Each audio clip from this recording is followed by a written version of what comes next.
네, 오늘도 우리 사도행전 말씀을 통해서 초대교회 이야기를 통해서 오늘 이 제목처럼 하나님의 인도하심을 받는 시간이 되었으면 좋겠습니다. 우리 오늘 사도행전 16장 6절에서 15절을 같이 읽겠습니다. 예, 사도행전 16장 6절에서 15절을 우리 같이 한 목소리로 우리 천천히 읽겠습니다. 자, 시작. 성령이 아시아에서 말씀을 전하지 못하게 하시거늘 그들이 부르기아와 갈라디아 땅으로 다녀가 무시아 앞에 이르러 비두니아로 가고자 했을 때 예수의 영이 허락하지 아니하시는지라.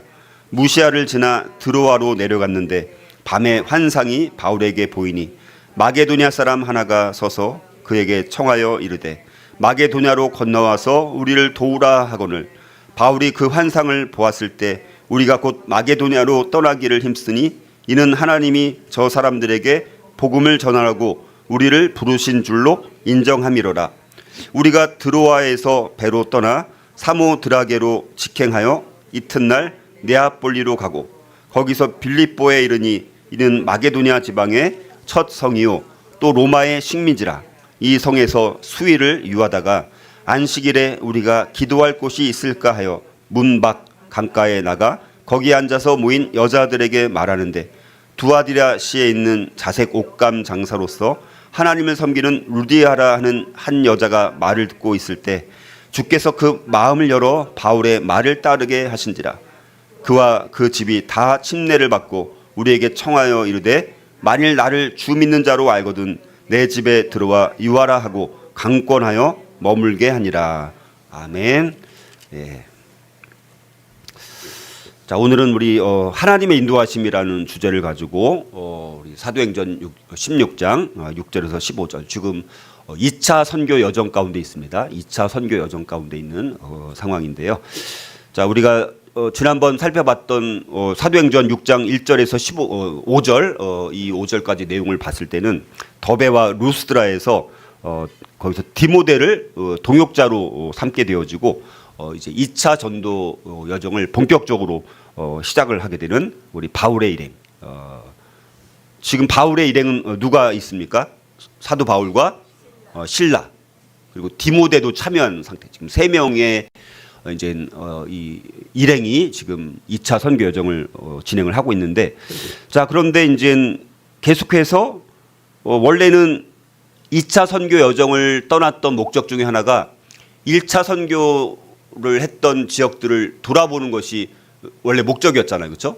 그거는 이제 바울과 실라의 이제 목적이었습니다. 그리고 바나바도 같은 목적이었지만 이제 마가로 인해서 이제 따로따로 선교를 떠나게 되어졌는데, 자, 그래서 이제 소아시아 지역을, 그렇죠? 이 소아시아, 이 갈라디아 넓은 이쪽 터키 그쪽을 계속해서 이제 선교를 하려고 했는데, 근데 여러 가지 어떤 방법인지는 정확히는 알 수 없지만 어찌됐든 성령의 역사로 6절을 보니까 바울이 성령의 제지를 받습니다.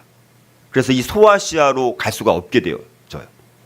자, 그래서 바울은 그 방향을 바꾸어서 이제 좀 더 서쪽으로 가게 되어집니다. 자, 부르기아 또 갈라디아 지방을 거쳐서 이제 비두니아 지역으로 북상하려고 해요. 북쪽으로 가려고 합니다. 그리고 또 7절을 보니까 또 성령님은 또 그 길마저도 제지를 하고 계십니다. 자, 그래서 이제 이 비두니아 지방으로 들어가려는 것을 막으니까 바울은 8절에 보면 또 자기의 계획을 포기하고 이젠 무시아라는 곳을 거쳐서 드로아, 이제 드로아는 거의 이 터키의 이제 맨 서쪽 지역입니다. 이제 유럽 이제 거기 이제 우리 그 트로이, 우리 트로이 목마 들어봤죠? 트로이 목마.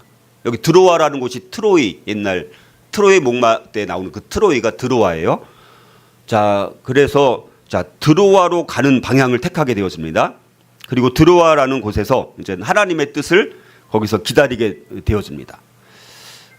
자, 그래서 이제 드로아에서 8절을 9절을 보니까 바울은 이제 마게도냐로 가라고 지시하는 거룩한 환상을 거기서 이제 보게 되어져요.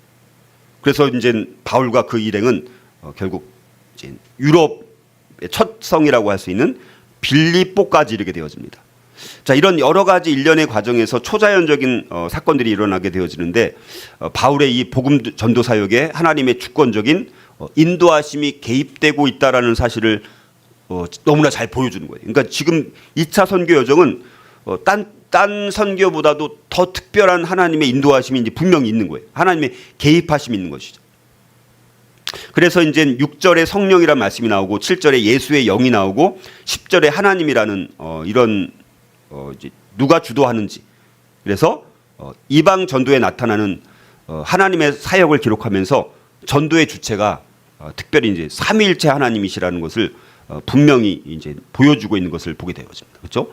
와, 이게 참 놀랍죠? 이방 전도에 지금 사역을 하고 있는데 성령님이 나오고 예수의 영, 예수님이 나오죠. 그리고 하나님이 나오죠. 성부 하나님이 이 선교에 특별히 개입하셔서 성령의 인도하심에 따라서 선교의 방향을 소아시아 지역에서 유럽으로 넘어가게 하는 특별한 하나님의 개입하심이 있었다라는 사실을 알 수가 있습니다.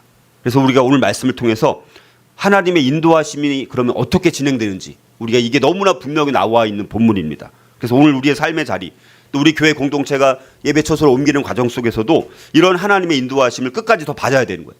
지금까지 제가 봤을 때는 그 어느 때보다도 하나님의 인도하심이 뭔가 더 분명히 있는 것 같아요. 제가 봤을 때는 우리가 이제 뭔가 이제 하나님께서 일하시는 어떤 그런 생각들을 많이 갖게 되어지는 그런 일들이 이제 많이 일어나고 있습니다. 우리 계속해서 기도를 통해서 하나님 어떻게 인도하시는지, 우리 교회를 어떻게 인도하시는지를 우리가 잘 관찰하면서 거기에 우리가 순종하고 쓰임 받는 이 여러 가지 여정을 통해서 우리 모든 성도들이 정말 하나님 인도하심을 특별히 더 이번 예배 처소를 옮기는 과정 속에서 아주 많이 경험할 수 있었으면 좋겠습니다.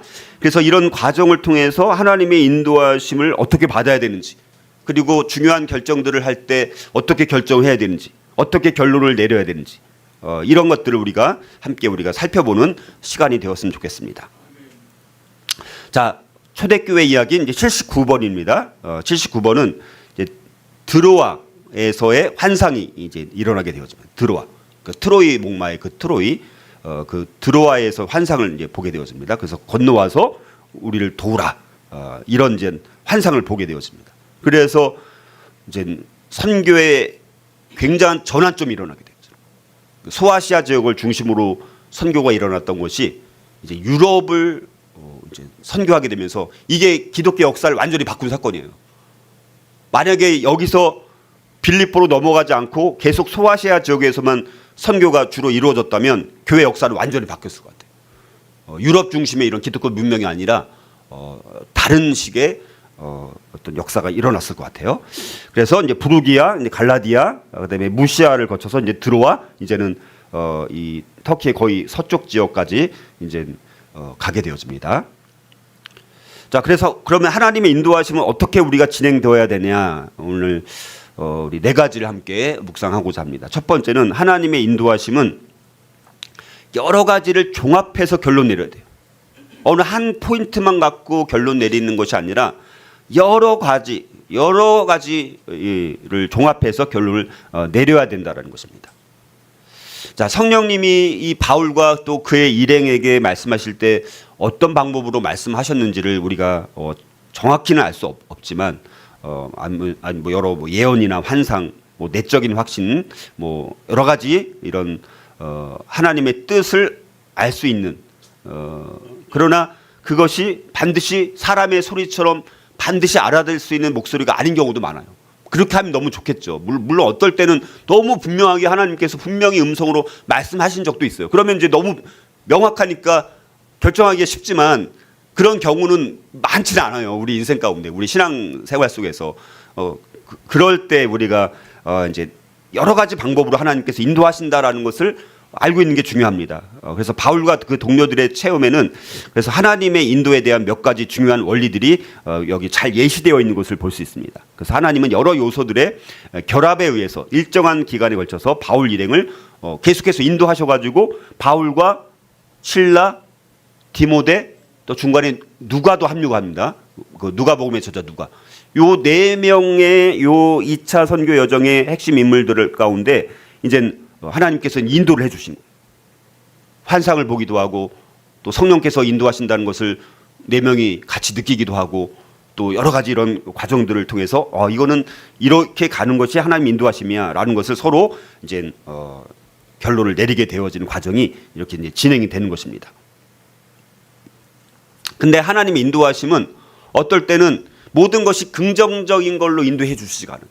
어떨 때는 부정적인 걸로 막으실 때도 하나님 인도하심이에요. 그러니까 무조건 순적하게 전진하는 것만이 아니라 어떨 때는 막으시고 어떨 때는 긍정적, 어떨 때는 부정적. 이게 다 포함되어 있다는 거예요. 그래서 어떤 문들은 때로는 닫힙니다. 문이 항상 열리는 게 아니에요. 모든 문이 다 열리는 것도 좋은 게 아닙니다. 오히려 어떤 건 문이 닫혀야 되는 거죠. 어떤 문들은 닫히고 어떤 문은 열리고. 자, 그렇게 다른다는 거예요.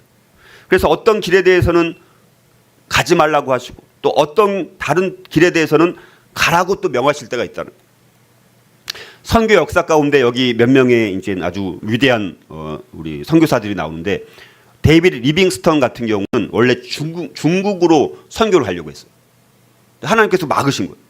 그래서 어디로 보내셨냐면 아프리카로 보내셨습니다. 그래서 데이비드 리빙스턴은 아프리카의 중앙 아프리카의 엄청난 길을 뚫었던 사람 중에 한 사람이 데이비드 리빙스턴입니다. 윌리엄 캐리 같은 경우는 우리가 잘 아는 이 침례교 우리 정말 엄청 위대한 선교사 윌리엄 캐리. 이 사람은 원래는 남태평양에 있는 폴리네시아 거기를 선교로 가려고 했는데 하나님께서 어디로 인도하셨습니까? 윌리엄 캐리를 인도로 인도하십니다. 인도로 가게 만들어요. 또 아도니람 저드슨 같은 경우는 이 사람 또 인도로 가려고 했어요. 근데 미얀마로 또 가게 되었습니다. 자, 그래서 우리는 하나님의 인도를 신뢰하고 하나님께서 때로는 제지하심을 통해서 금지하심을 통해서 또 때로는 압박하심을 통해서 때로는 허용하심을 통해서 우리를 인도하신다라는 것을 잘 분별할 필요가 있다라는 것입니다. 자, 오늘 이 바울의 일행은 이제 하나님의 인도하심의 상황을 보면요, 이제 이중적인 금지들이 이제 몇 번 막습니다. 정확히 알 수 없지만 아시아 또 비두니아로 가려는 그들의 길이 이제 막히게 되어지고요. 또 그 항구가 서쪽으로 이제 마게도니아의 면에 있는 드로아로 결국 이끌림을 받게 되었습니다. 그 다음에 이제 밤에 나타난 환상을 통해서 바울은 건너와서 우리를 도와달라라는 요청을 받게 되었습니다. 자, 어쨌든 부정적인 측면은 아시아와 비두니아로 가는 길이 막힌 거예요. 원래는 그리 가려고 했는데. 그리고 또 긍정적인 것은 또 뭡니까? 길이 어디로 열립니까? 마게도니아로 오라는 호소에는 또 길이 열려져요. 그래서 어쨌든 어떤 거는 막아주시고 부정적인 걸로 어떤 때는 이제 그쪽으로 가라라는 긍정적인 것을 통해서 이런 것들을 종합해서 결국 우리가 생각해서 여러 가지 이런 체험들을 통해서 하나님께서는 결국 바울 일행이 결국 어디로 건너가게 만듭니까? 마게도니아로 건너가서 도울 수 있도록. 그래서 마게도니아에서 복음을 전하도록 부르시고 계신다라고 결국 이 바울 일행은 결론을 결국 내리게 되었습니다. 자, 그래서 또 때로는 환경적인 것과 또 합리적인 것을 종합해서 결론을 내려야 하는 경우도 있습니다. 우리가 처한 상황에 대해서 또 심사숙고할 필요도 있고 또 개인적인 것 혹은 공동적인 것 이런 또 정보들. 그래서 우리 교회 공동체가 각각 하나님이 인도하신 것들을 서로 나누는 것도 필요한 거예요. 그래서 정보를 또 잘 종합하고 그러면 우리가 이러이러한 결로 결국 이제 정하는 거죠. 그러니까 우리 지금 교회 가정도 사실은 교회 예배처를 옮기는 가정도 갑작스럽게 진행이 된 거잖아요. 원래 우리가 뭐 생각한 건 아닙니다. 진짜 이거는. 어찌됐든 여러 가지 상황에서 갑작스럽게 인도해가지고 또 마음을 모으니까 또 모아지고 물론 쉽지는 않았지만 또 그게 그래서 이제 결정을 내리고 또 새로운 예배처를 찾게 되어지고 또 이런 일들이 지금 계속 진행 중인 거예요. 그러니까 지금 사도행전 29장의 역사가 진행되고 있는 거예요. 그러니까 지금 우리가 예배처를 옮기는 이 과정 속에서 사도행전 29장의 역사를 우리가 정말 저는 강력하게 경험할 수 있기를 간절히 소망합니다. 그래서 이제 이렇게 해서 결론을 내리면서 10절에 보니까 뭐라고 되어 있냐면요.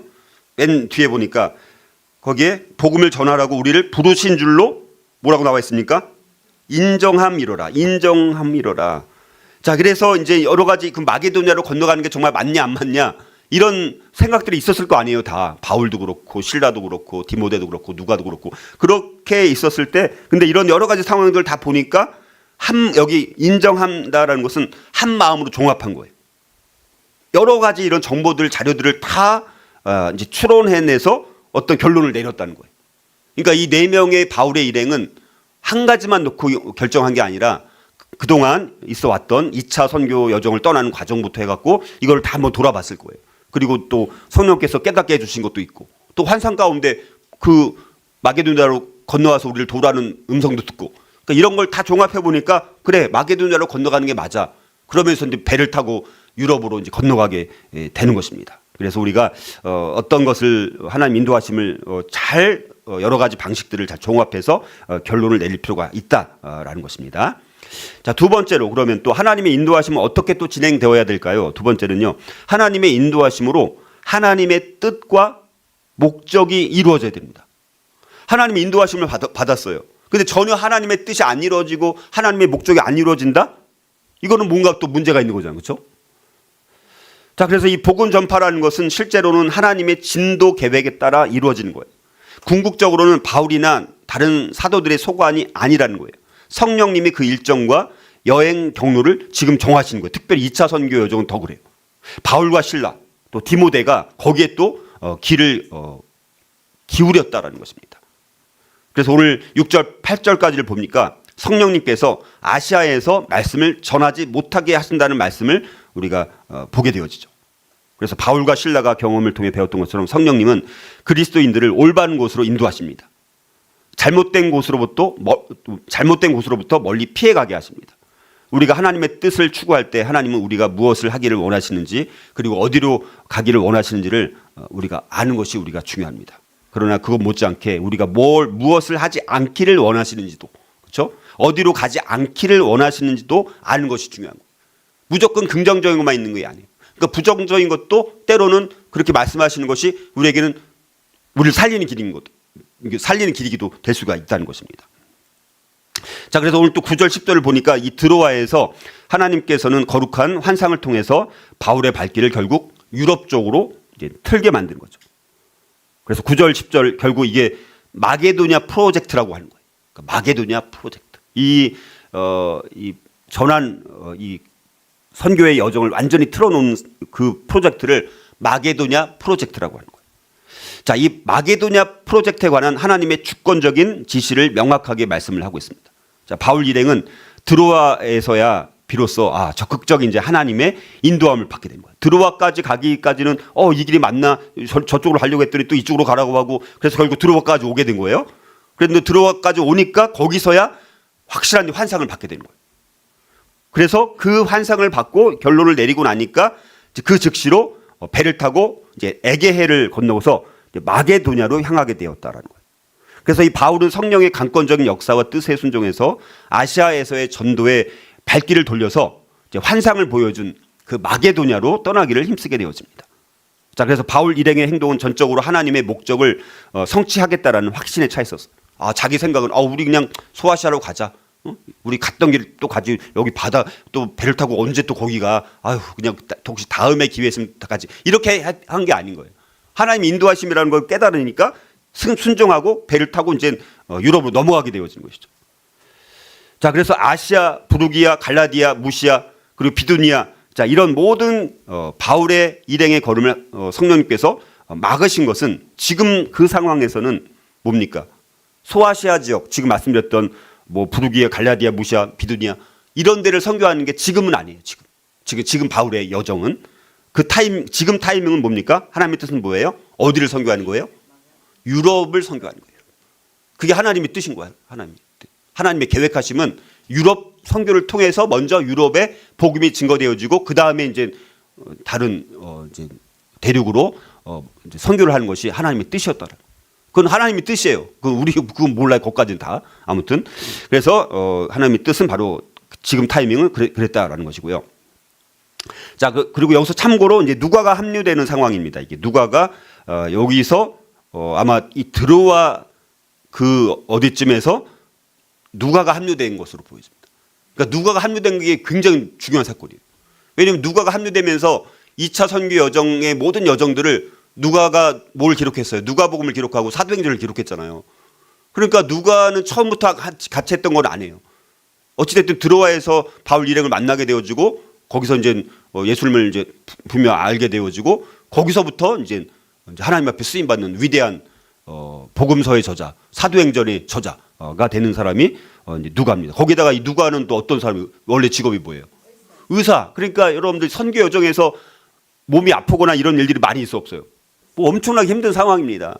근데 의사 누가가 있으니까 얼마나 큰 도움이 됐겠어요. 그렇죠? 이게 하나님이 또 뜻인 거예요. 거기서 또 누가까지 만나게 되어지니까 이게 정말 놀라운 일이죠. 그러니까 사실 그래서 누가가 여기서부터 활동을 같이 하게 됩니다. 자, 그래서 이거를 어떻게 알 수 있냐면 이제 10절에 보면 갑자기 이렇게 말씀합니다. 바울이 그 환상을 보았을 때 우리가 여기 갑자기 우리가 나와요.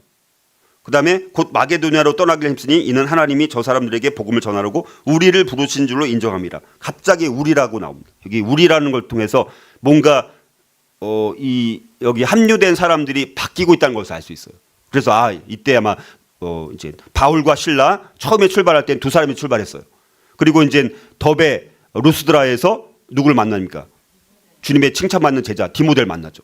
그리고 같이 가다가 이제 여기서 막 이렇게 이제 성령께서 뭐 막으시고 여시고 막 이런 과정을 통해서 드로까지 갔습니다. 그래서 그 언저리에서 누가가 합류되면서 이제는 본격적인 선교 여정을 이제 더 아주 힘 있는 동역자가 생기니까 더 이제 선교를 더 잘 감당할 수 있는 길이 열려지게 된 것이죠.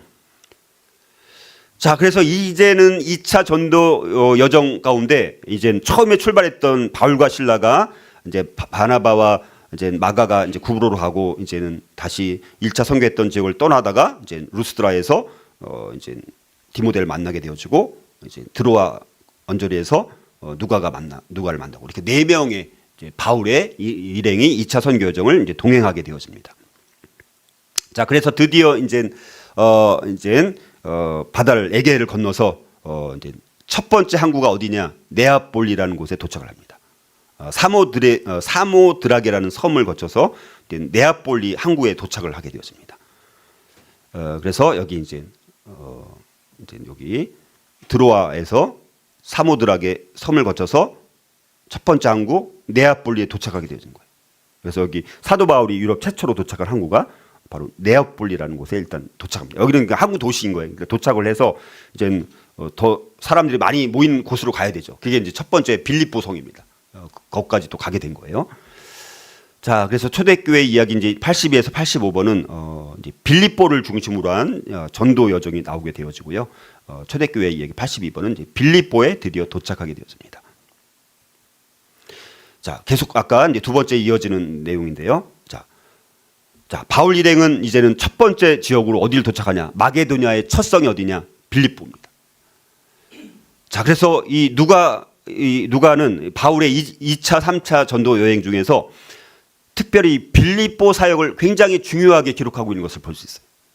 그러니까 빌립보가 왜 중요하냐면 바울의 전도 사역에서 굉장히 중요한 위치를 차지하고 있는 도시가 어디냐? 빌립보입니다. 빌립보는 지리적으로 봤을 때는 유럽으로 통하는 관문입니다. 그러니까 유럽으로 본격적으로 들어가려면 이 첫 성인 빌립보를 거쳐서 가는 거예요. 그리고 여기서 빌립보라는 곳에서 복음 전파가 굉장히 성공을 거두게 되어집니다. 그래서 교회의 기반을 다져놓는 중요한 역할을 하게 되어져요. 그리고 나중에 또 빌립보 교회가 돼요. 그래서 여기 빌립보에서 빌립보 교회가 탄생하게 되어집니다. 루디아를 중심으로. 그래서 이 빌립보 교회가 중요한 게 바울에게 지속적인 도움을 주게 됩니다. 자, 바울도 다른 교회들한테는 나는 복음 전파 사역을 위해서 당신들이 도와주는 거 물론 필요하지만 오히려 그게 장애가 될 수 있어. 이렇게 재정적인 도움을 잘 안 받았는데 근데 빌립보 교회로부터는 재정 지원을 다 받습니다. 다 받아요. 그만큼 빌립보 교회 성도들을 매우 신뢰하고 있는 것을 볼 수 있습니다. 그래서 결과적으로 이 바울 일행이 하나님의 인도하심에 순종함으로 인해서 선교 지역의 방향을 바꿈으로 결국은 그 상황에서 유럽 선교의 시작이라는 하나님의 뜻을 이루어지게 됐다라는 거예요. 그러니까 하나님 인도하심은 반드시 그 뜻이 내 뜻을 이루는 것이 아니라 그 하나님 인도하심을 받음으로 결과적으로 반드시 하나님의 뜻과 하나님의 목적이 이루어지는 것이 중요합니다. 우리가 그걸 봐야 되는 거예요. 그래서 또 이걸 또 적용해 보니까 여기서도 물론 많은 일들이 일어났지만 뭔가 하나님의 뜻이 안 이루어지는 부분이 있는 것 같아요. 그런 것도 일부는 작용했던 거죠. 왜냐하면 여기가 하나님의 뜻이라면 사역의 열매는 풍성하게 맺혀야 되는데 막 열심히 하는데도 열매를 안 맺는 거죠. 그런 부분을 좀 느낀 게 있는 거잖아요. 그래서 우리도 그런 과정이 오늘 이 말씀이 조금 비슷한 게 좀 많이 있더라고요. 적용되는 게. 자, 그다음에 이제 그 빌립보 성에 도착을 했습니다. 근데 거기서 루디아라는 아주 정말 너무너무 절대적으로 도움이 필요했던 여인을 만나게 되어진 거예요. 그리고 그 가족이 구원을 받게 되어지는 엄청난 역사가 일어나게 돼요. 그래서 초대교회 이야기 83은 루디아라는 여인의 회심의 이제 사건이 나옵니다. 자, 세 번째로 하나님의 인도하심은 어떻게 그러면 진행되어야 되느냐? 세 번째는 뭐냐? 하나님의 인도하심으로 회심과 구원의 역사가 일어나야 되는 거예요. 하나님의 인도하심이 있었어요? 그러면 그 결과가 교회를 통해서 일어나야 되는 일은 뭡니까? 회심의 역사, 구원받는 역사가 일어나야 되는 거예요. 근데 계속해서 뭔가 하나님의 사역을 감당하는데 어떤 회심도 안 일어나고 어떤 구원도 안 일어나요. 이거 뭔가 좀 이제 막히는 거잖아요. 그렇죠? 우리도 화요일마다 열심히 전도 안 한 건 아니잖아요. 근데 뭔가 회심의 역사, 구원의 역사가 잘 안 일어났어요. 그래서 이제 뭔가 하나님의 또 다른 뜻이 있지 않나, 이제 이런 걸 우리가 이제 찾게 된 거죠. 그래서 11절에서 15절 말씀을 보면 결국 성령의 지시를 받아서 마게도니아 지경에 이른 바울이 이제 빌립보에서 복음을 전하다가 루디아라는 회심자를 얻게 되는 내용이 이제 나오게 되어지는 것이죠. 자, 빌립보 인근에 있던 항구 도시 네아폴리로 갔다가 아까 빌립보 성에 이르게 되어지고 여기서 이제 도착한 다음에 며칠 지나가고 나서 안식일이 되니까 이제 뭔가 기도처가 있어야 되는데 지금 어디 이렇게 본거지가 될 장소가 없는 거예요. 본부가 될 만한 곳이 아직 없는 거예요. 어디든지 가면 본부 같은 곳이 있어야 되잖아요. 모일 수 있는 장소가 있어야 되잖아요. 그렇죠? 그래서 기도처를 찾게 됩니다. 근데 거기서 하나님을 경외하는 어떤 여인들의 모임을 이제 알게 되어진 것이죠. 근데 이 여인들은 아주 매주 안식일에 강가에 모여서 기도했던 여인들인 거예요. 그러니까 한 명이 아닌 거예요. 자, 빌립보 성에는 근데 마침 또 빌립보 성에는 다른 성에는 비교적 유대인들이 많아요. 그럼 유대인들이 많으면 거기에 뭐가 있습니까? 회당이 있어요. 그럼 회당에 가면 돼요. 근데 회당에 가려고 했는데 회당이 빌립보는 없는 거예요. 그러니까 빌립보 성에는 유대인들이 많지 않았던 거예요, 당시. 회당이 없었어요. 그래서 유대인과 유대교로 개종했던 이방인들이 모이는 작은 기도처, 여인들이 주로 모였던 그런 기도처가 있는 정도였다라는 것이죠. 그래서 바울 일행이 그 여인들에게 말씀을 전했는데 그 중에서 특별히 루디아라는 여인이 더 다른 여인들보다도 그 말씀에 귀를 쏠깃 기울이면서 반응을 보이는 거예요. 거기다가 이 루디아라는 여인은 유대교 교육도 막 받아서 그리고 하나님을 또 공경하는 어떤 여인이었습니다. 그리고 고급 직물인 자색 옷감을 장사하는 굉장히 귀부인이었어요. 귀부인. 그러니까 굉장히 여기도 보면 여기 강가에 앉아 있는 여인 중에서 혼자 이렇게 자주색으로 딱 이렇게 뭔가 더 폼나는 옷을 입고 굉장히 재력도 있었고 경제력이 좀 있었던 여인이었습니다. 자, 그래서 바울이 복음을 전할 때 하나님께서 하나님을 경외하는 이 루디아의 마음을 열어주신 거예요. 그래서 복음을 받아들이게 해주십니다. 그래서 루디아라는 여인은 어떻게 보면 최초의 유럽인 여성 개종자, 회심자라고 불릴 만한 여인이었던 거예요. 자, 루디아라는 여인은 신실하게 이 여인은 뭔가 더 영적인 갈급함이 있었던 것 같아요. 그래서 뭔가 주님을 찾고 있었습니다. 근데 주님께서 그런 마음을 아시고 루디아를 만나주셨던 거예요. 근데 14절에 보니까 주께서 이게 우리 인간의 힘으로 안 되는 걸 우리가 여기서 알 수 있어요. 14절에 뭐라고 나오냐면 주께서 그 마음을 열어주셨다. 우리가 죽어라고 해도 주님께서 마음을 열어주시지 않으면 안 된다는 거예요. 그러니까 하나님이 역사하셔야 되는 거예요. 근데 이 루디아 가운데는 그런 역사하심이 있었습니다. 루디아의 내적인 눈을 열어서 바울이 선포했던 예수님을 이 루디아가 마음을 열고 하나님께서 역사해서 믿게 하시는 엄청난 역사가 일어났다는 거예요. 물론 바울이 메시를 전했지만 그러나 그 구원의 주도권은 누구에 있는 거예요? 하나님이 주도권을 갖고 계신다. 우리가 항상 이걸 인정하는 게 중요해요. 내가 잘나서 막 내가 열심히 했더니 구원받았다. 근데 어떤 사람은 열심히 안 했나요? 어떤 사람은 덜 열심히 했는데 전도되는 사람이 또 많아요. 어떤 사람은 죽으라고 하는데 100시간 하는데 1명 전도돼. 근데 이 사람은 10시간만 했는데 10명을 전도할 수 있어요, 없어요? 얼마든지 그럴 수 있는 거예요. 그거는 자기가 잘나서 물론 뭐 열심히 한 것도 있을 수 있겠지만 어쨌든 그거는 하나님이 주도권을 갖고 계셔서 하나님께서 역사하신다는 거예요. 그걸 인정하는 게 중요합니다. 그래서 이 루디아의 회심은요, 빌립보 교회의 출발점이 된 거예요. 나중에 그래서 빌립보 교회가 바울에게 재정적인 도움을 주고 또 바울이 감옥에 있을 때도 돌봐줄 만큼 성장하는데 아주 밑거름이 되었던 교회가 빌립보 교회인 거예요. 또 15절에 보니까 주님은 또 루디아뿐만 아니라 온 가족들 중에 이 한 사람을 통해서 가족 전체에게 구원의 손을 내미시는 역사가 일어나고 있다는 거예요.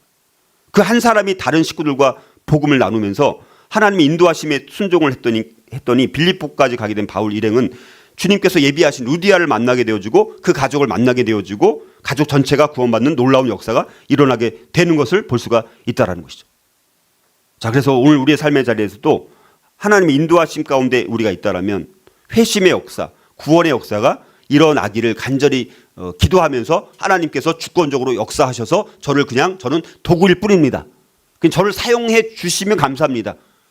그렇지만 저는 드러나지 않기를 원합니다.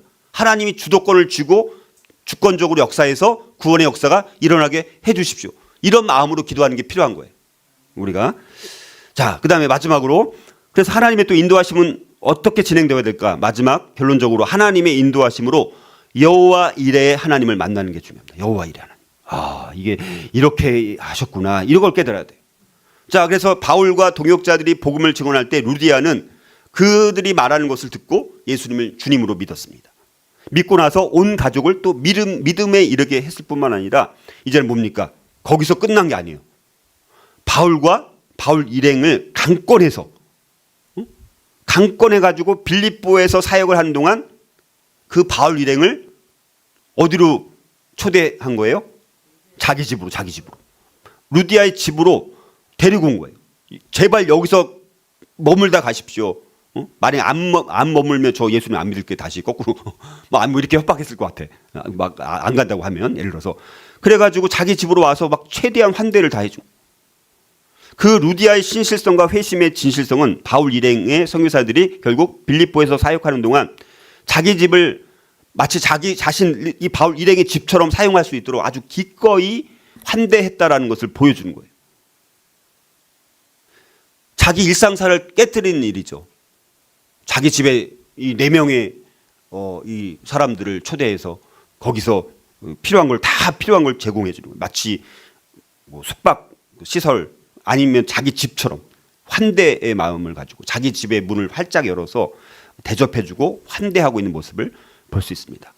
자, 이 환대와 이 대접을 통해서 바울 일행이 얼마나 큰 힘이 되었을까 우리가 상상해 보면 참 우리가 손대접하는 게 어렵잖아요. 요즘에는 신방도 이제 물론 집에서 하는 경우도 있지만 이제 어떻게 해요? 단순히 다 밖에서 이제 사 먹는 경우 맞아. 옛날 같은 게 없어진 거예요. 같이 해 먹고 뭐 이런 게 이제 점점 없어지잖아요. 그만큼 힘든 거예요. 아무튼 그때 근데 이럴 때 모든 것을 다 필요한 걸 제공해주고 육체적으로 정서적으로 영적인 도움을 바울 일행이 여기서 얻게 되어지는 아주 큰 힘을 얻게 되어집니다.